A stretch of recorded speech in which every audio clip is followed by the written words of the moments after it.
بسم اللہ الرحمن الرحیم۔ اللهم صل على سيدنا ومولانا محمد ابزل صلواتك بعدد معلوماتك وبارك وسلم وصل عليه۔ بسم اللہ الرحمن الرحیم۔ عزیز طلباء کرام، مختارات من ادب العرب سے بحمد اللہ تعالی آج ہمارا سبق نمبر 126 ہے۔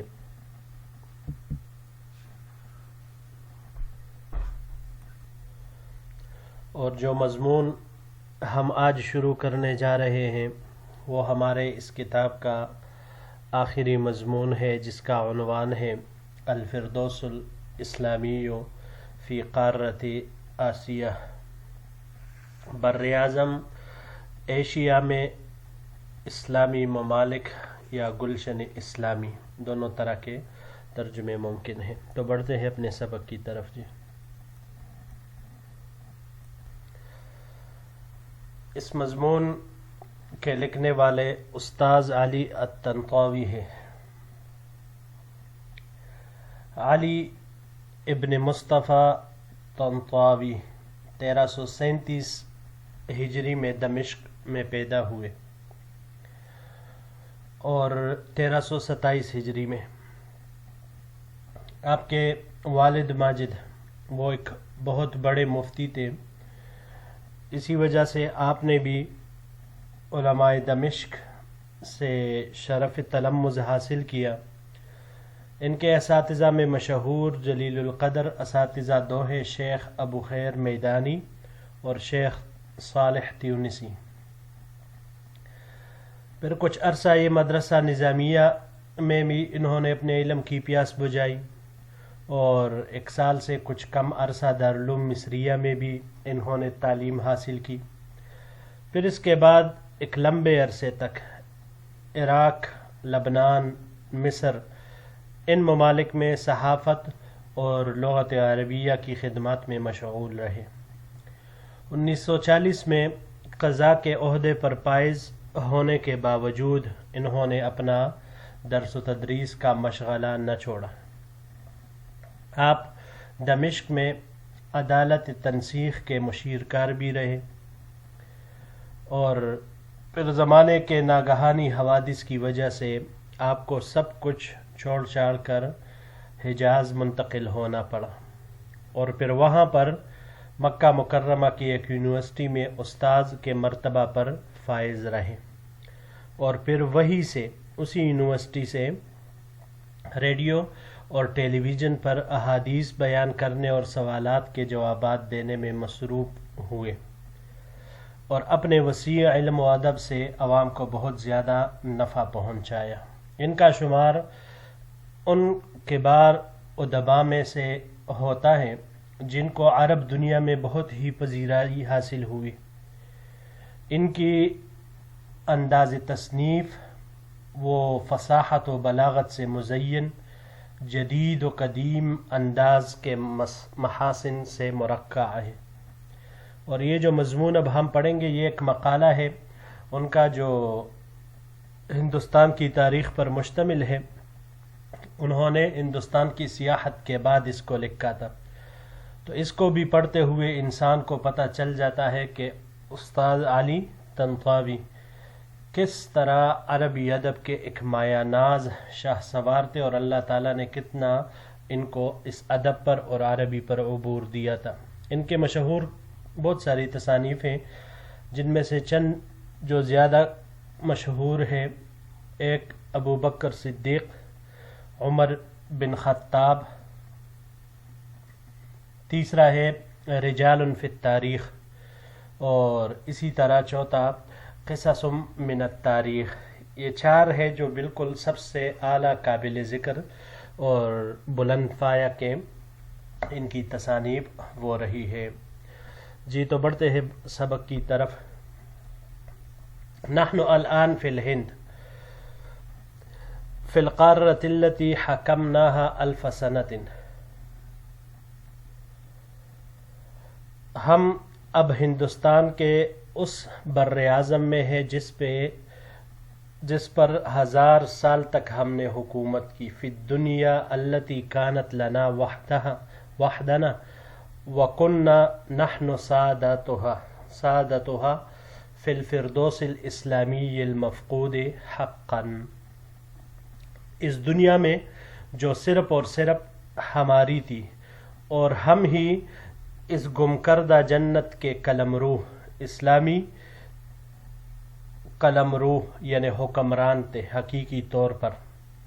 وَلَئِنْ كَانَتْ لَنَا فِي إِسْبَانِيَا أُنْدُلُسْ فِيهَا 20 مليوناً، اگر ہسپانیہ میں ہمارے لیے اندلس تھا جس کی آبادی 20 ملین تھی، فَلَقَدْ كَانَ لَنَا هَاهُنَا أُنْدُلُسْ أَكْبَرُ فِيهَا الْيَوْمَ 400 مليون خمس سکان الارض، تو ہمارے لیے یہاں پر ایک بہت بڑا اندلس یعنی مراد اس سے ہندوستان ہے کہ جس میں آج تقریباً 400 ملین لوگ یعنی کل آبادی کا زمین کا 5واں حصہ صرف اور صرف یہاں پر اس بر اعظم پر آباد ہے۔ وَلَئِن تَرَكْنَا فِي الْأُنْدُلُسِ مِنْ بَقَايَا شُهَدَائِنَا وَدِمَاءُ أَبْطَالِنَا، اگر ہم نے اندلس میں اپنے شہداء کی باقیات اور اپنے بہادروں کے خون کو چھوڑ آئے ہیں، وَلَئِنْ خَلَّفْنَا فِيهَا مَسْجِدَ قُرْطَبَةَ وَالْخَمْرَاءَ، اور اگر ہم نے وہاں پر جامع مسجد قرطبہ اور قلعہ خمرا چھوڑا ہے، فَإِنَّ لَنَا فِي كُلِّ شِبْرٍ مِّنْ هَذِهِ الْقَارَّةِ دَمًا، تو ہمارے لیے اس سرزمین یعنی اس بر اعظم ہندوستان کی اس سرزمین کی ہر بالش پر اپنا مقدس خون ہم نے گرایا ہے۔ جی یہاں پر یہ 3 الفاظ ہیں۔ پہلا قارہ، قارہ یہ کہا جاتا ہے بر اعظم کو، اور اس کا اطلاق خشکی پر بھی ہوتا ہے، اس کی جمع قارات آتی ہے، قارات۔ اسبانیہ، یہ ہسپانیہ کو کہا جاتا ہے جہاں پہلے مسلمانوں کی حکمرانی تھی، اس کو اندلس کہتے تھے، اور موجودہ نام اس کا، یہ مسلمانوں نے تقریباً 800 سال اس پر حکومت کی تھی، اس کا موجودہ نام اسپین ہے، اور اب اس پر عیسائیوں کی حکومت ہے۔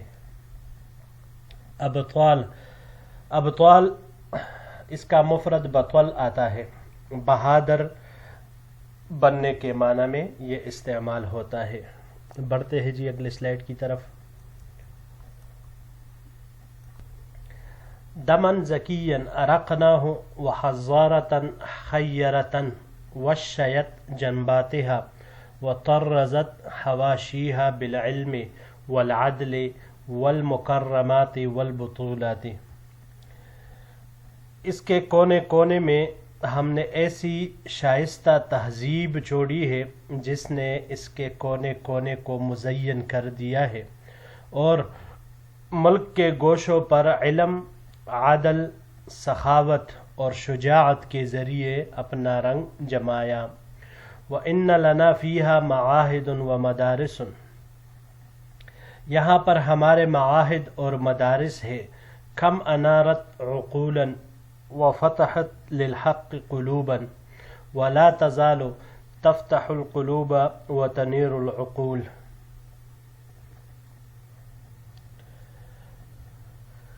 جس نے کتنی عقلوں کو منور کیا، حق کے لیے کتنے دلوں کو کھولا، اور تاحال عقلوں کو منور اور دلوں کو کھول رہے ہیں۔ وَإِنَّ لَنَا فِيهَا آثَارًا تفوق بجمالها وجلالها الحمراء وحسبكم تاج محل اجمل بناء على ظهر الارض، اس میں ہمارے کچھ ایسے آثار ہیں جو اپنے جمال و جلال کی وجہ سے حمراء پر فائق ہے، یعنی اس سے بھی زیادہ بڑے ہوئے ہیں اپنی خوبصورتی میں، جلال و جمال میں۔ آپ تاج محل کو ہی لے لیجئے جو کہ روئی زمین پر بنائی گئی تمام عمارتوں میں سب سے خوبصورت ترین عمارت ہے۔ لقد مرت بالہند 4 عہود اسلامیہ، ہندوستان پر اسلامی تاریخ کے 4 دور گزرے ہیں۔ عہد الفتح العربی، عربی فتوحات کا دور، ثم عہد الفتح الافغانی، ثم عہد الفتح الافغانی، پھر افغانی فتوحات کا دور، ثم عہد الممالک، پھر سلاطین کا دور، ثم عہد المغل، اور پھر مغل دور حکومت۔ یہ 4 ادوار ہندوستان پر گزرے ہیں۔ جی یہاں پر یہ 3 لفظ ہے۔ پہلا ارقنا ہوں، ارقنا یہ رواقہ سے ہے، باب نصر سے روقن، مصدر اس کا آتا ہے صاف ہونے کے معنی میں، اور اگر مصدر اس کا روقانن آ جائے تو پھر یہ تعجب میں ڈالنے کے معنی میں آئے گا۔ اس کے علاوہ یہ یہاں پر باب افعال سے استعمال ہوا ہے، اراقتن، گرانے اور بہانے کے معنی میں آتا ہے۔ حضارتن، حضارتن یہ شہر کی بود و باش کو بھی کہا جاتا ہے، شہر میں آباد جو مکانات ہوتے ہیں، جو تعمیرات ہوتی ہے، اس کو بھی یہ کہا جاتا ہے۔ اس کے مقابلے میں یہ بدواتن آتا ہے، جو دیہات کے اوپر جس کا اطلاق ہوتا ہے۔ وشیت، وشیت یہ باب ضربہ سے یہاں پر استعمال ہوا ہے، وشین وشیتن، وشین وشیتن دونوں طرح کا اس میں یہ استعمال ممکن ہے، منقش کرنے کے معنی میں یہ آتا ہے۔ اس کے علاوہ اگر اس کو ہم باب ضربہ سے وشایتن مصدر اس کا لے لیں تو پھر یہ چغل خوری کرنے کے معنی میں آئے گا، اور باب تفعیل سے بھی یہ باب ضربہ والا معنی آئے گا، منقش کرنے کا۔ توشیتن کا بھی وہی معنی آئے گا پہلے والا۔ اس کو اگر ہم باب افعال پر لے جائے ایشاءن، تو ایشاءن یہ کہتے ہیں نباتات کا ابتدائی طور پر ظاہر ہونا، یہی مراد ہوتا ہے۔ اور اگر باب تفاعل سے لے لے توشین، تو نقش و نگار ہونا، اس معنی میں یہ آتا ہے۔ اس کے علاوہ باب افتعال، تو باب افتعال ایتشاءن، ٹوٹی ہوئی شے کا درست ہونا، اس معنی میں یہ پھر استعمال ہوتا ہے۔ جی بڑھتے ہیں اپنے آخری سلائیڈ کی طرف۔ کان اول من حمل الى الہند لواء الاسلام محمد بن القاسم الثقفی، ہندوستان کی طرف پہلی دفعہ اسلام کا جھنڈا جس نے اٹھایا وہ محمد ابن قاسم الثقفی ہیں۔ القائد الشاب الذي هجر منازل قومه في الطائف ومشى الى العراق في ركاب ابن عمه الحجاج، یہ وہ نوجوان قائد ہے جنہوں نے طائف میں اپنے قوم کے مسکن کو خیرآباد کہا اور اپنے چچا زاد حجاج ابن یوسف کی جماعت میں عراق آئے۔ حجاج کون ہے؟ الذی ظلم کثیرا وقسا کثیرا، وہ حجاج جس نے بہت ظلم ڈائے اور بہت سختی کی۔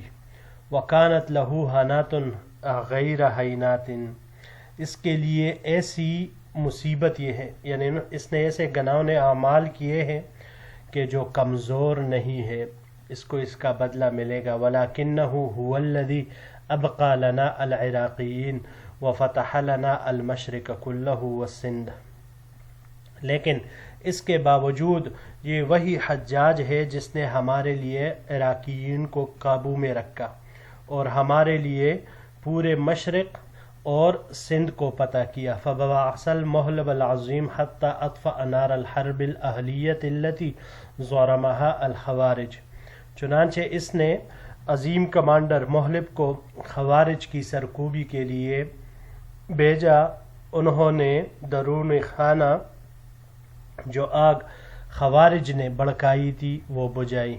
وارسل قتیبہ العظیم حتی فتح سمرقند و بخارا و ترکستان. انہوں نے عظیم کمانڈر قتیبہ کو روانہ کیا جنہوں نے سمرقند، بخارا اور ترکستان کو فتح کیا. وأوفد ابن عمه محمدا العظیم حتی فتح السندھ، اور اپنے چچا زاد عظیم کمانڈر محمد ابن قاسم کو بھیجا جنہوں نے سندھ کو فتح کیا. یہاں پر یہ دو الفاظ ہے. پہلا قصا، قصا قصوہ سے ہے، باب نصر سے قصون، قصوتن، قصاوتن، تینوں طرح کے مصدر اس کے استعمال ہوتے ہیں ایک ہی معنی میں. سخت ہونے کے معنی میں، درست ہونے کے معنی میں یہ آتا ہے. اگلا لفظ ہے زورمہا، زورم، یہ باب سمعہ سے زورمن، تینوں حرکات کے ساتھ بھوک یا غصے سے بھڑکانے کے معنی میں آتا ہے. اور اگر اس کو ہم باب تفعیل سے لے لیں تزریمن، تو تزریمن یہ روشن کرنے، بھڑکانے کے معنی میں پھر یہ استعمال ہوگا.